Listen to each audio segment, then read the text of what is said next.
प्रश्न पहिला, ग्रामपंचायतची निवडणूक कोणत्या मतदान पद्धतीने होते? ह्याचं उत्तर आहे प्रत्यक्ष प्रौढ मतदान पद्धतीने. प्रश्न दुसरा, ग्रामपंचायतचा कार्यकाळ किती वर्षाचा असतो? ह्याचं उत्तर 5 वर्ष आहे. प्रश्न तिसरा, ग्रामपंचायतला विसर्जित करण्याचा अधिकार कोणाला असतो? तर राज्य सरकारला हा अधिकार असतो. प्रश्न चौथा, ग्रामपंचायतमध्ये महिलांना किती टक्के आरक्षण असते? तर याचं उत्तर आहे 50% आरक्षण हे असते. ग्रामपंचायत सदस्य होण्यासाठी वयाची किती वर्ष पूर्ण असावी लागतात? तर 21 वर्ष वयाची पूर्ण असावी लागतात.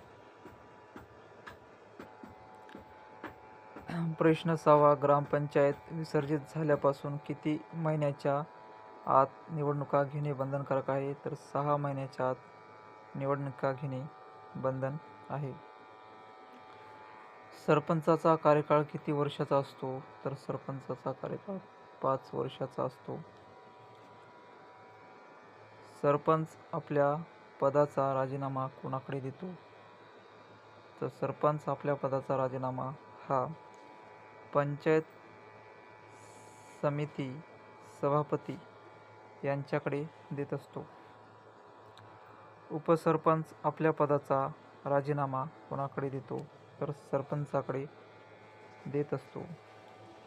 गाव पातळीवरील विवाह प्रतिबंधक अधिकारी म्हणून काम कोण पाहतो? तर ग्रामसेवक हा गाव पातळीवर विवाह प्रतिबंधक अधिकारी म्हणून काम पाहत असतो. 11 नंबरचा क्वेश्चन आहे, गावात जन्म मृत्यूची नोंद कोण ठेवतो? तर ग्रामसेवक हा गावामध्ये जन्म मृत्यूची नोंद ठेवत असतो. जिल्हा परिषदामध्ये सर्वात महत्त्वाची समिती कोणती? 12 नंबरचा क्वेश्चन आहे, हा स्थायी समिती आहे. स्थायी समिती. तालुका निवडणूक अधिकारी म्हणून कोण कार्य पार पाडतो? तर तहसीलदार हा तालुका निवडणूक अधिकारी म्हणून कार्य पार पाडत असतो. 13 नंबरचा क्वेश्चन. 14 नंबरचा क्वेश्चन आहे, शेतीचा शेतसारा जमा करण्याचा अधिकार कोणाला असतो? तर तलाठी याला असतो ग्रामीण स्तरावर. जिल्ह्यातील सर्व गट विकास अधिकारी BDO यांच्यावर कोणाचे नियंत्रण असते? तर मुख्य कार्यकारी अधिकारी यांचे नियंत्रण असते. 16 नंबरचा क्वेश्चन आहे, जिल्हा परिषद व राज्य शासन यांच्यातील दुवा कोण असतो? मुख्य कार्यकारी अधिकारी हा यांच्यातील दुवा असतो. 17 नंबर, मुख्य कार्यकारी अधिकाऱ्याचा राजीनामा मंजूर करण्याचा अधिकार कोणास असतो? तर राष्ट्रपतीस असतो.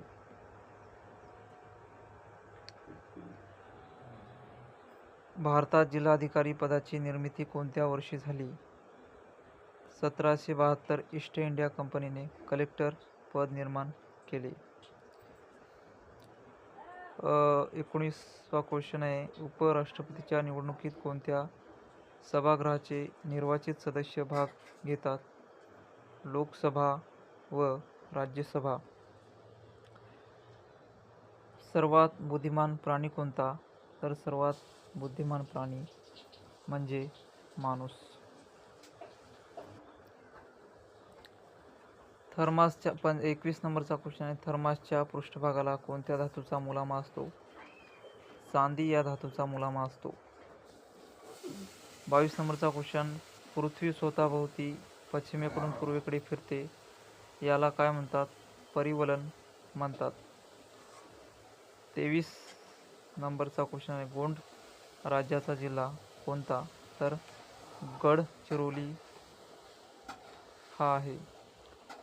24 नंबरचा चित्रपटाच्या कथा लिहिणाऱ्या लेखकाला काय म्हणतात? तर पटकथा लेखक म्हणतात. सांडी पक्षी अभयारण्य कोणत्या राज्यात आहे? तर उत्तर प्रदेश या राज्यामध्ये सांडी पक्षी अभयारण्य आहे.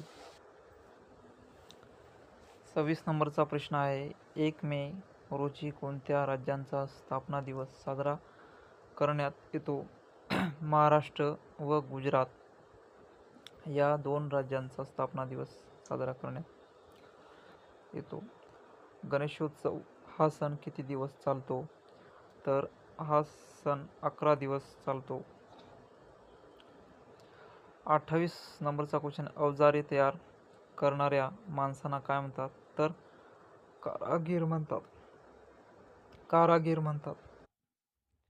29 नंबरचा प्रश्न आहे, मिश्र धातू मूळ धातूपेक्षा कसा असतो?